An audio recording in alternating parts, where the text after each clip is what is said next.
Amigos, regresamos con argumentos. Les recordamos que nuestras cuentas en redes sociales están a su disposición, tanto en ex, @argumentos_gb, como también en nuestra cuenta en Instagram, @argumentosgb. Allí en la fotografía ustedes nos van a comentar, allí nos van a dejar sus preguntas, porque pasa que muchas veces nos las dejan al servicio de mensaje directo, al DM, y cuesta mucho más cargar a veces esos mensajes. Ahí tienen la fotografía de la entrevista, allí nos dejan sus comentarios. Bueno, vamos a leer en la cuenta en Twitter, @Alejandro Galú Oficial, nos escribe lo siguiente. Lauren: buenas tardes, Rosa. Buenas tardes, señor Lauren Caballero. Venezuela ha logrado firmar con China acuerdos en el área tecnológica. Firmaron también acuerdos en telecomunicaciones, agrícola, siderúrgica. ¿Cómo impactarían tales acuerdos en el alivio de la crisis económica que vive nuestro país? Le pregunta. Bueno, ese tipo de acuerdos no son nuevos. Venezuela tiene acuerdos importantes con empresas como ZTE, como Huawei, lo habíamos nombrado anteriormente. Se intentó en algún momento tratar de modernizar incluso la empresa de telecomunicaciones del Estado, CanTV, para garantizar pues, un avance importante en las velocidades de conexión a banda ancha.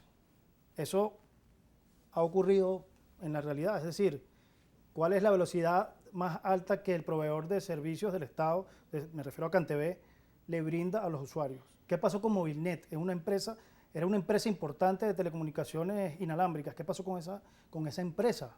¿Dónde está Movilnet? Los usuarios de Movilnet, ¿cuánta cobertura tienen a nivel nacional? Son preguntas que quedan sobre la mesa. Claro. Es decir, este tipo de alianzas han servido realmente para mejorar la calidad de vida o la infraestructura de telecomunicaciones del Estado. No, todos los días vemos en las redes cómo la gente se queja porque tienen meses sin poder escuchar el tono en su teléfono de la casa, residencial o de su oficina, cuando se trata de la empresa CanTV, la empresa del Estado. Hay asociaciones que aumenta incluso, su tarifa, pero que lamentablemente claro, el servicio en dólares, no de paso, tiene... ancladas al dólar, de paso, ¿no? Eso es otro tema que sería interesante también que un economista lo converse aquí. Sí, lo hemos conversado. Lo han conversado, me imagino Lo hemos conversado infinidad de veces. El tema del aumento de las tarifas de servicios públicos, del aseo, del agua, de la luz, del teléfono, de CanTV, y que lamentablemente el internet, así como incluso las líneas telefónicas, los usuarios y también nuestros televidentes nos reportan que se acaba, que perdieron la línea 3, 4 meses y le siguen cobrando además y aumentando. CanTV el Estado hizo una inversión interesante para modernizar sobre todo el tema de los nodos de la empresa de telecomunicaciones del Estado. Bueno, esa inversión parece que una parte del dinero también como que se perdió en corruptelas, porque fíjate que los nodos ni siquiera tienen batería. Cuando se va la luz, los teléfonos CanTV tenían autonomía energética, porque los nodos estaban equipados con baterías, para que la gente a la hora de una emergencia, un terremoto, una situación que dejara sin el servicio eléctrico pudiera comunicarse con los servicios de emergencia, pues efectivamente. Ni siquiera ahora eso existe. Y no estamos hablando de ahorita, estamos hablando de hace muchos años que se hizo esa gran inversión. Lamentablemente, lo que ha venido ocurriendo es que el sector privado sí ha tenido en los últimos años una posibilidad interesante de invertir en infraestructura tecnológica, y es así como en comunidades populares lo que ahora vemos es, bueno, fibra óptica de empresas privadas que proveen servicios de hasta 1 giga, ¿me entiendes?, de velocidad. Eso es interesante.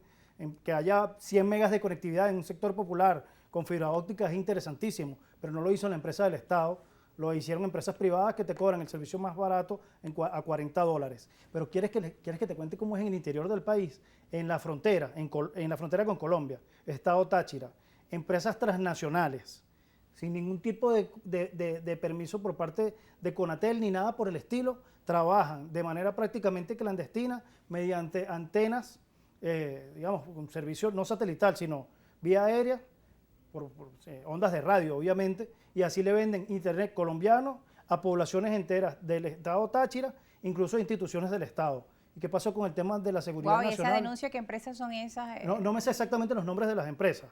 El Claro, gobernador del Estado, Freddy Bernal, debe estar al denuncia. tanto de ese tipo de situaciones. Las autoridades del Estado están al tanto de ese tipo de situaciones. Ahora, yo no quiero hacer esto como una especie de denuncia, ¿no? Porque es un tema de seguridad nacional, sí, claro, pero también hay un tema de la prestación del servicio. Sí. ¿Qué hace la población, qué hacen esas poblaciones para tener acceso a Internet cuando la empresa del Estado está ausente? ¿Cómo hacemos? O sea, no podemos dejar tampoco a la gente incomunicada. Porque pasa acá en la ciudad de Caracas y en el interior del país es lo que siempre nos dicen, que la situación es mucho peor. tanto con los cortes eléctricos como con los otros servicios de agua y con la gasolina. Bueno, las colas son para surtir en dólares. Aquí en Caracas es para surtir en la subsidiada, pero en el interior incluso cuesta conseguir. No. En el interior dólares. no existe la gasolina gasolina subsidiada.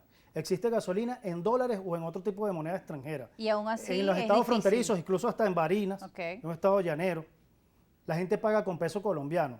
El peso colombiano no ha pasado por el ataque que ha recibido el Bolívar Nacional, producto de la hiperdevaluación generada por una mala política monetaria del Estado, que empezaron a imprimir plata a lo loco para financiar deuda pública y otras cosas, y para los bonos y para esto y para aquello, haciendo del Bolívar una moneda indeseable y que se devalúa constantemente. Por eso la gente huye del Bolívar y se refugia en el dólar, o se refugia en el peso colombiano, o en el oro, o en cualquier otro elemento que le garantice una revaluación o por lo menos mantener el valor en el tiempo de sus activos.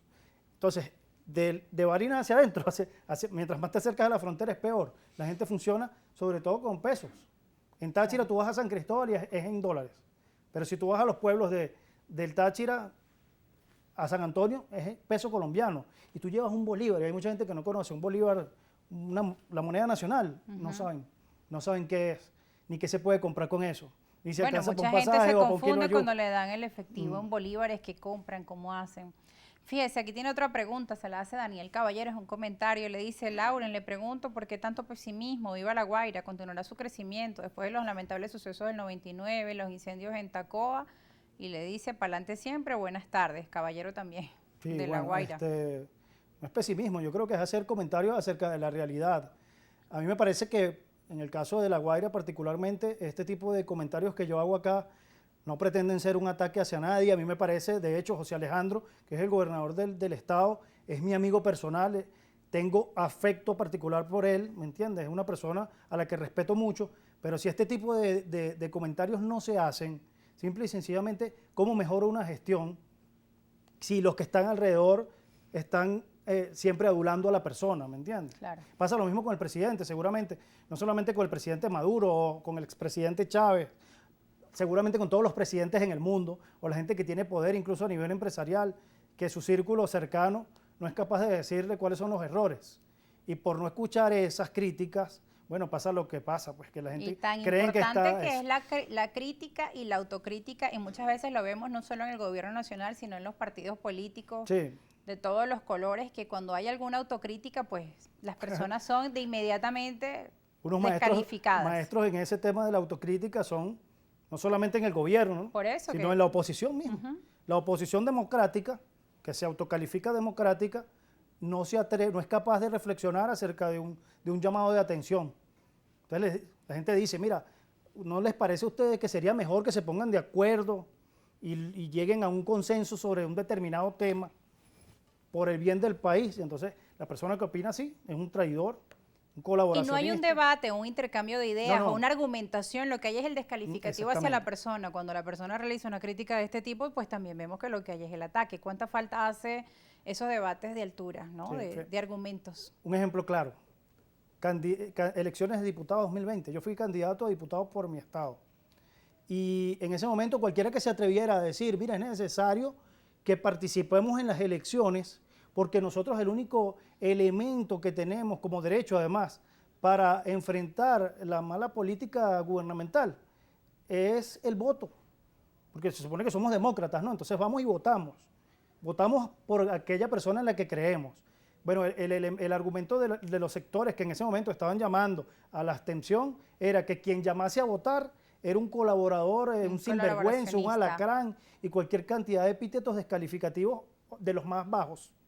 Ahora, esa misma gente que decía que eso era un acto de traición, que te decían cosas absurdas, como por ejemplo que dictadura no sale con votos, yo me acuerdo, Clarita. Claro. Ahora, de repente, de la noche a la mañana, de una manera muy sospechosa, todos, desde la más santa hasta el menos santo, ha cambiado de opinión. Y dice: no, sí, hay que ir a votar, voten por mí. Yo sí soy puro, pero voten. ¿Cómo es eso, pues?